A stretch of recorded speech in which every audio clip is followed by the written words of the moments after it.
G'day there guys, constantly forgetting people's names 2 seconds after they tell me them. It's your main man Markee and welcome back to another episode of r/Am I the A-hole? Am I the A-hole for saying that? Maybe, but I don't care. Today we have some bloody good stories, so I want you to sit back, relax, chuck a prawn in the barbie, and enjoy today's bloody good stories. As I said before, thank you. Posted by user, Am I the A-hole in this incident? Titled, Am I the a-hole for refusing to cover my eye when a parent insisted I do so on the bus? Hello. This happened yesterday, and I keep thinking about it, not really knowing whether I handle the situation properly. I, 29 male, had an accident at work, which resulted in my left eye becoming damaged. I wear an eye patch in public, especially when using public transportation, though I hate public transportation because I meet people who tend to be openly disrespectful and mean. However, when I use the bus and when there's kids on it who approach me all the time and ask if I'm actually a pirate, I try to cheer them up and make a fool of myself and talk like a pirate and say things like "Arr!" or "Ahoy!" or "Matey!" and have fun. They greet me before getting off the bus, and I playfully reply by saying, "I'm James Hook, nice to meet you." I can't remember how many little friends I made so far. There are many which I think is cool. I never really thought anything positive would come out of this situation, but I was wrong. Now, the issue. My eye has been itching all week. I use an ointment, and the doctor told me to not cover it all the time. So yesterday, I didn't put on my eye patch. I need to mention that my left eye is almost closed. I have no control over it. It's been like this since the accident. So it's not like it looked terrifying or anything. Anyway, a 40-something dad gets on the bus with his son and gives me weird looks. Then he started huffing and puffing. I paid him no attention. I just remained in my seat. He then asked me if I had something to cover my eye with because he thought it was making his son uncomfortable. I ignored him, but he kept asking me annoying questions, hinting that any injured eye needs to be covered, especially in public. I put up with it as long as I could. He raised his voice demanding I either cover my eye or get off the bus, because at that point, not only was I making his son uncomfortable, but him and everybody else as well, according to him. I lashed out at him and told him to stop being an effing jerk, and told him to get out of my face if he felt uncomfortable for looking at my eye. Everyone was staring at me, and that's when I thought I might have said something wrong. Those remaining 15 minutes felt like an eternity. That set the tone for the rest of the day. I felt awful, and couldn't focus on the work. OP has offered the following explanation for why they think they might be the a-hole. I think I might actually be the a-hole here because of raising my voice in public and basically cursing. I mean, sure, causing a scene can be seen as an a-hole move, but in this case, you were defending yourself and standing up for your disability. I'm sure given the context of the situation, everyone around you would have understood that you weren't being an a-hole for doing what you did. I think a lot of people could have read the room, saw the guy was being unnecessarily standoffish to you, and then I guess to me, any sane person would be on your side for shutting that down. I know a lot of people just continue to ignore it and then get off the bus as soon as they can. That's definitely an acceptable way to go about a situation like this, but yours is another one, and I respect it, so I'm gonna go with not the a-hole. Moose Planer says, not the a-hole. If it makes him uncomfortable, he could always not look.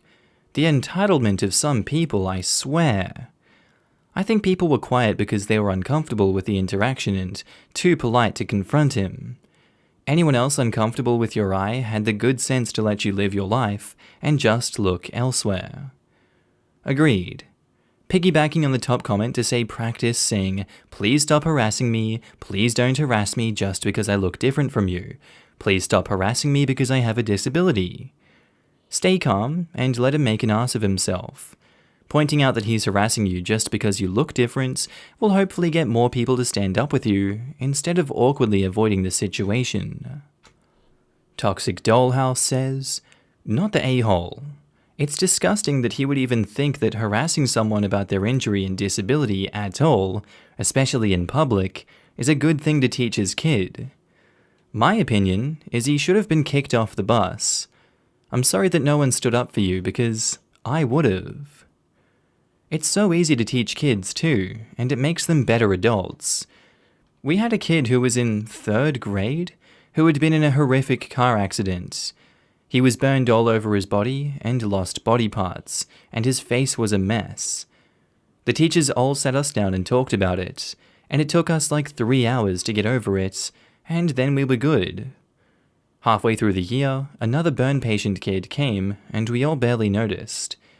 She ended up being one of the most popular kids in class because she knew the entire Pokemon rap. And Jenny Islander says, "Not the a-hole. All he had to do was not look and tell his son it wasn't polite to look. If I were you, I'd look into having business cards printed for when it's safe to hand things to people again, something like this. Hi, I can't see out of my left eye. My doctor has directed me not to keep my eye covered at all times. If this makes you uncomfortable, you have the power to look away. I will not discuss my eye with you, and I will not apologize for looking different. It's your responsibility to control your own reaction and to teach your children that differences exist and are not bad. Thank you, and have a nice day." Edit add, if you hand those out, the huffy, snorty, how dare you be visibly impaired, that makes me uncomfy, why won't you vanish types, will still be huffy, snorty, etc., but you won't have to use your precious energy actually talking to them. Just smile like they're stupid and point to the card.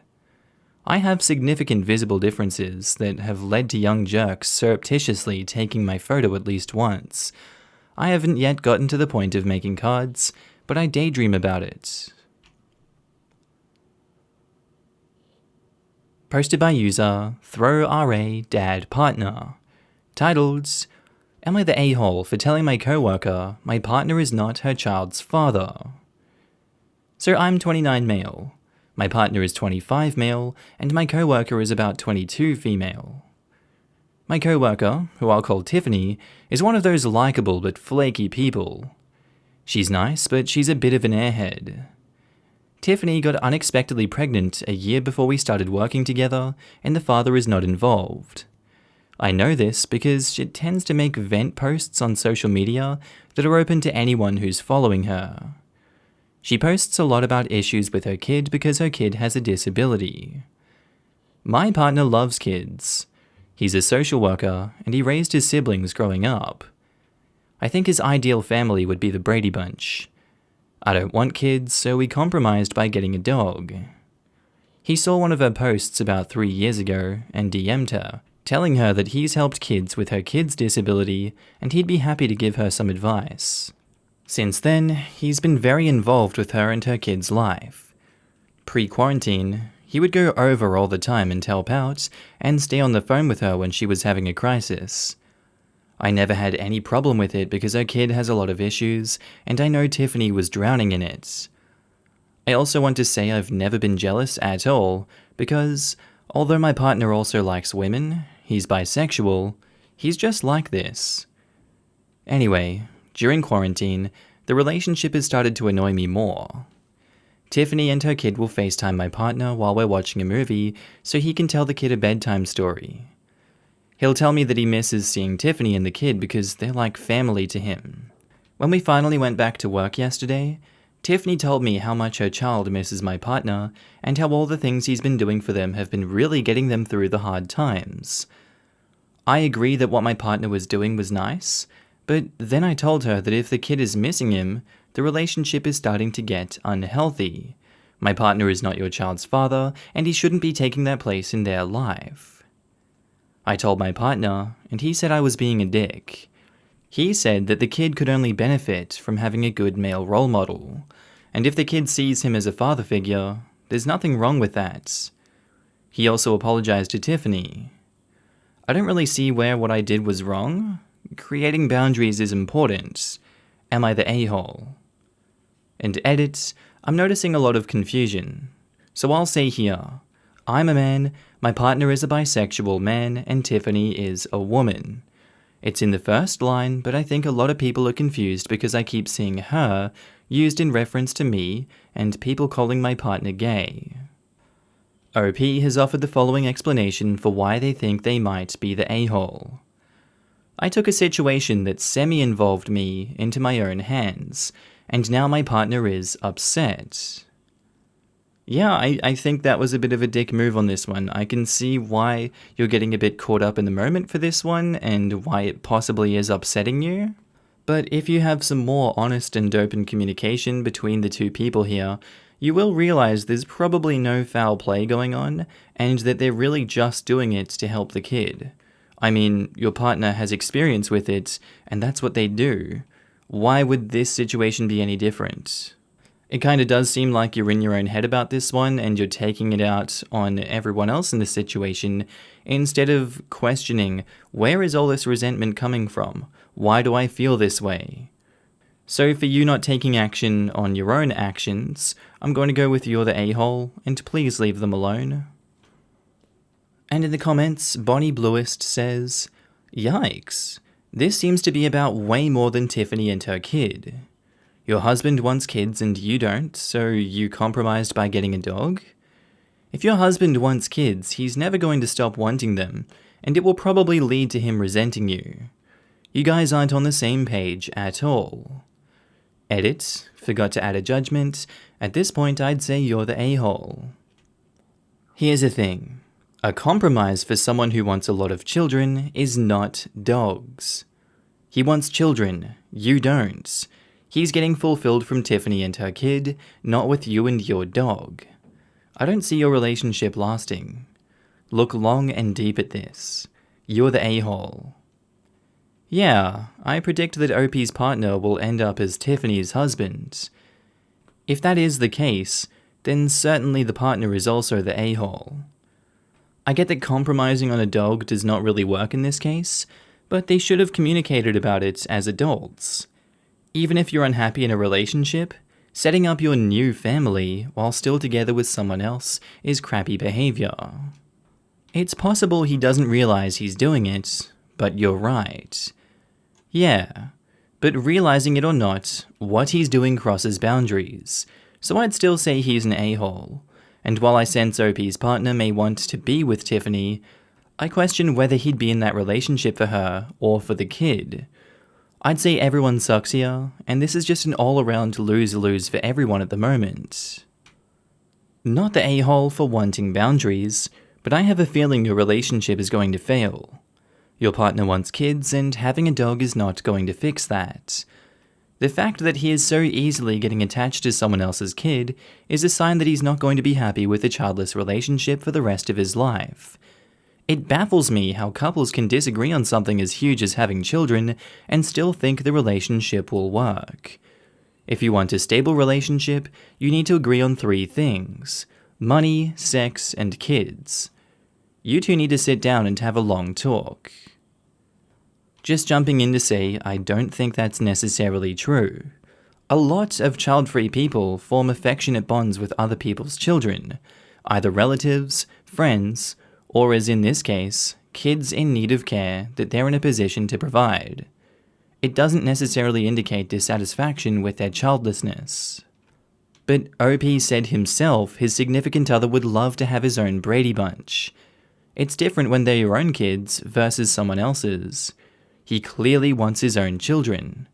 Childless and child-free are not the same. Posted by user KimXXX45. Titled, "Am I the a-hole for kicking my son and his wife out after they took my daughter's room? I'm a single mom of 2, Dale 22 and Kim 15. My late husband passed away when Kim was 10. It was too much because it's hard being a single mother. Everyone in my life has never stood by me. Where I'm from, society tends to be harsh on single moms. I always felt much stress with all the responsibilities and everyone expecting me to give up. There were many times when I felt like a failure, and I never want to be seen as a failure in my children's eyes. I want them to look up to me, learn from my experiences, and learn to stand by themselves and be strong. Kim is the apple of my eye. She went through so much. I tend to be overprotective of her, as they say. I was with someone, a police officer, who was nice to me, but once I noticed how poorly he treated Kim, I told him to leave immediately. I decided to focus on Kim. Dale and his wife are expecting. He's been unemployed for months, and they left their rental apartment and moved in with us temporarily. However, his wife started disrespecting Kim's privacy, walking into her room, constantly taking her things and ruining them. They brought boxes of baby stuff and stored them in Kim's room. I told her to move the boxes to the storage room, but Dale made excuses that the stuff might get damaged. Dale and his wife talked about staying for a few more months. She's 8 months pregnant, till after the baby is a few months old. His wife suggested that my daughter move into my room, and they take her room and turn it into a nursery. I said no, it's not up for discussion. Dale understood, but his wife didn't like it. Kim came to me saying Dale's wife is trying to convince her to give her room to her nephew. I told Dale's wife firmly to stop annoying Kim. Yesterday, I came home and found Dale moving Kim's stuff out of her room, replacing it with their baby stuff. Kim was in the living room waiting for me. She was crying, I was livid. Dale's wife made her a sandwich to calm her down. I saw Kim's room. Her bed was moved, her favorite posters, her closet and graphic art. Some were put there by her dad. I confronted them. Dale said it was his wife's idea and told him she'll work it out with me later. I got into an argument with her. I lashed out at her after she said Kim can take the storage room. I told them to leave immediately. They argued for an hour, then left. My mum and sister called me in the evening, asking how could I kick my own son out, and told me to let them back in. I refused, and now they're calling me a bad mum, saying I'm playing favorites. Dale's wife talked about putting the nursery together and taking pictures of it to share on a Facebook page for everyone to see. That's what Dale told me, which made me feel upset, to be honest. OP has offered the following explanation for why they think they might be the a-hole. What I did might be seen as playing favorites and mistreating my son, daughter-in-law, and my grandbaby, as my family says. But Kim is helpless, and I'm the only one who's supposed to protect her from being disrespected in her own home. If this story is to be believed, and these two genuinely believe they deserve to have Kim's room as a nursery instead of her having her own room and her own place, especially at the age of 15, where, your privacy is paramount, then I think those two have really lost their bananas, and if they're able to convince the rest of their family that that's a normal and cool thing to do, that family has also lost their bananas too, and we're all living in cuckoo land. Maybe in countries that aren't Australia, that could be common practice to kick someone out of their room and replace it with a baby's nursery instead, but where I'm from, that wouldn't go, that wouldn't fly. That just seems un-Australian to me, and I can't stand by it. I personally feel disrespected by this story, so I'm gonna go with not the a-hole on this one. We need to protect Kim, she's a queen. Type 1 error says, Dale and his wife could easily have shared their room with a baby for a few months. You and your daughter were already making a great sacrifice sharing a home with a newborn. That wasn't good enough. They think that everyone should have to sacrifice for their child, but that's not how the world works. You have a responsibility to protect your daughter and make decisions in her best interest. That is what you did here. You are not the a-hole. You are a wonderful mother who was forced to make a painful decision to protect her child. Well done. And OP replies, I suggested that, but Dale's wife didn't like it. I understand that they're struggling, but this has been Kim's room since she was little. It's her safe place. She has a lot of memories with her dad in it. The posters they removed were put there by her and her dad. So these are her childhood memories they ruined. It's not okay to do that. I feel like they were planning to stay for as long as possible by taking over the second bedroom. You're absolutely doing the right thing. Not the a-hole. A newborn does not need more space than a 15-year-old. Dale and his wife were told no, then turned around and threw Kim out of her own room. Their baby is their responsibility, and they are the ones who should be making sacrifices. Demanding that Kim make a sacrifice for their baby is way out of line. Throwing her out while you are out is beyond crappy.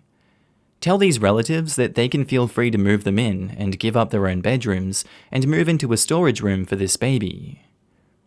Isn't it generally recommended that the baby sleep in the same room, at least for the first couple of months anyway? Yeah, just looked it up. Until 6 months, it's recommended babies sleep in the same room as parents during the night. Amber Lauren 1084 says, "Not the a-hole. If your mum and your sister feel you were wrong, then maybe they can open up their home to Dale and his wife. What about the wife's family? Maybe they can open up their home to them. You were and are protecting your child, Kim." And OP replies, "This isn't the first time they called me a bad mom. As soon as my late husband passed away, my own family criticized me and put a lot of pressure on me. My daughter is my priority, and it's my duty as her only parent to protect her."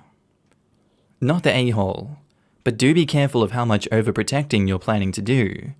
This case is obviously valid, so no judgment here, but some parents are not able to stop their overprotective attitude to the point that it might blind them to actually causing harm to their child and ruining the relationship later on. Just letting you know.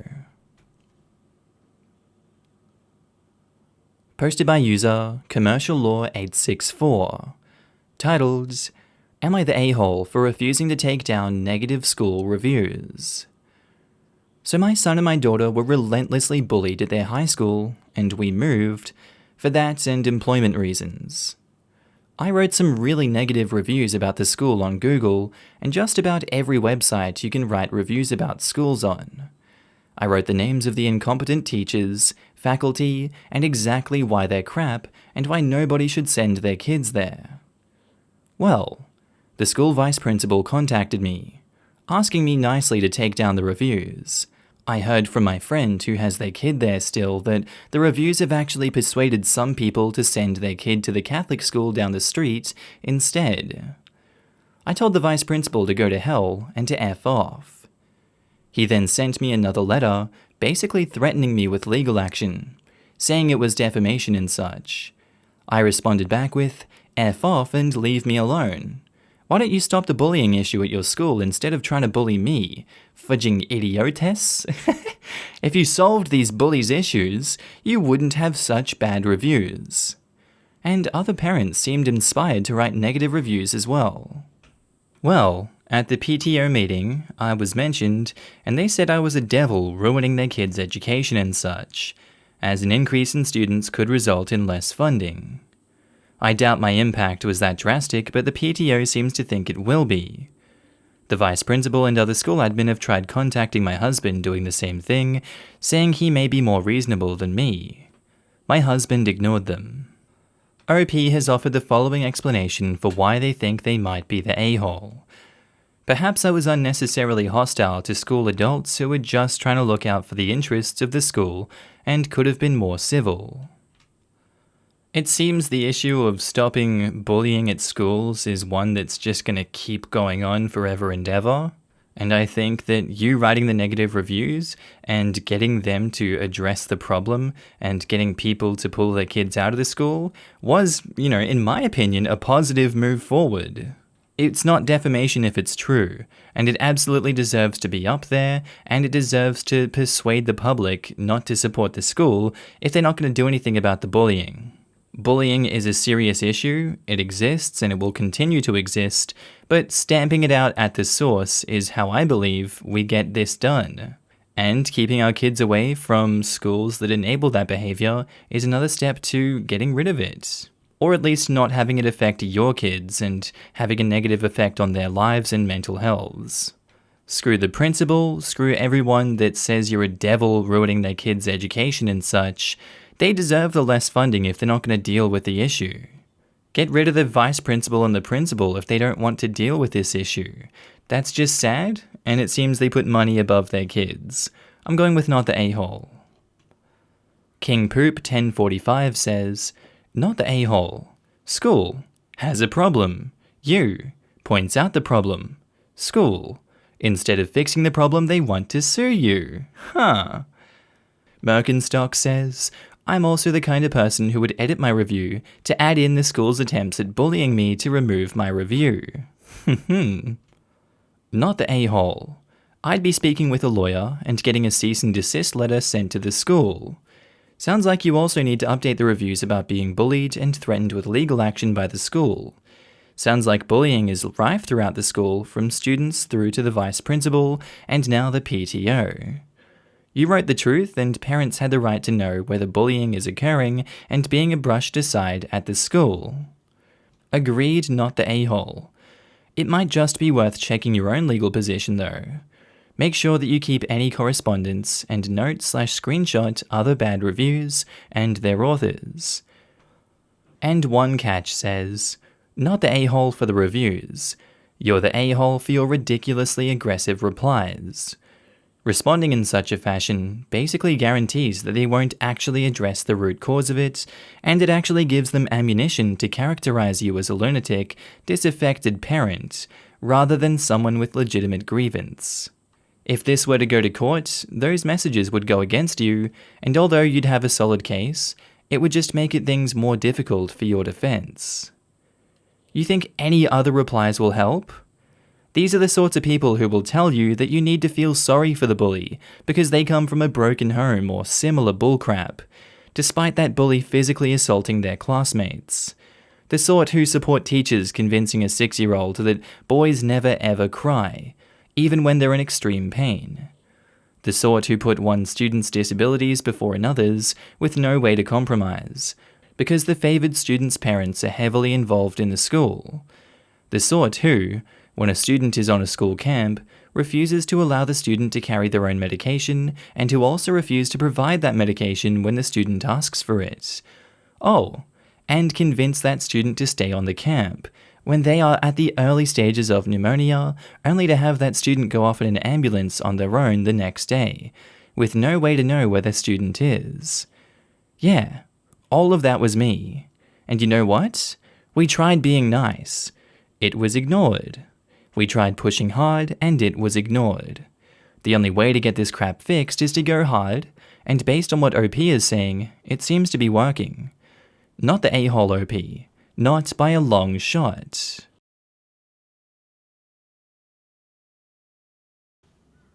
G'day there guys, and that's the end of today's episode. I do hope you enjoyed it and were entertained by today's bloody good content. As always, I want to do a quick shout out and a thank you to all my channel members and Patreon subscribers. Your beautiful faces and names will be up on screen right now. Haven't forgot about you guys, sorry I was taking a little break there. So yeah, if you see yourself, give yourself a pat on the back. If you want to be on this screen, there's links down to the description below where you can sign up and help support the channel and all future projects that I'm going to be doing on this one. With all that said, I hope you guys have an amazing day, night, sleep, whatever you're up to. I'll see you in the next episode, and I do hope you enjoy it. Thank you.